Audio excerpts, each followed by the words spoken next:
তা তো দিবেই, সব গার্লফ্রেন্ডই দেয় পৃথিবী। বাহ, চমৎকার। মারিয়া তুমি এখানে? এমনিতে তো সব সময় বলো যে আমি ছাড়া তোমার লাইফে কেউ নেই, এখন তোমার কল রিসিভ করে একজন, এইখানে একজন। মারিয়া দেখো, তুমি যেটা ভাবছো সেটা কিন্তু না, আমি তোমাকে এক্সপ্লেন করছি ব্যাপারটা। চুপ করো, আমি জানতাম তুমি ঠিক এই কাজটাই করবে, সেজন্য আমি আমার জন্য একটা বয়ফ্রেন্ড ম্যানেজ করে রেখেছি। তোমার সাথে আমার ব্রেকআপ। ঠিক আছে, আমার পক্ষ থেকেও breakup. What a love story. সারাক্ষণ শুধু একটা পেইনের মধ্যে ছিলাম, এটা করা যাবে না, ওটা করা যাবে না, এখানে যাওয়া যাবে না, ওখানে যাওয়া যাবে না, রেস্ট্রিকশনের পর রেস্ট্রিকশন। এত কেন?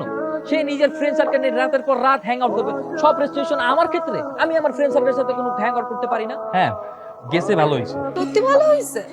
হ্যাঁ, অবশ্যই ভালো হয়েছে। তুমি আবার বাসায় গিয়ে বাথরুমে ঢুকে কান্নাকাটি করবে না তো ব্রেকআপ হয়ে গেছে দেখে? আরে না না, পাগল নাকি, কি বল? আচ্ছা একটা কাজ করো, তো তোমার এতই বেশি মন খারাপ হয় আমাকে কল করো, ঠিক আছে? আচ্ছা ঠিক আছে, আমি তাহলে যাই, বাবা খুঁজবে। বাই। আল্লাহ হাফেজ।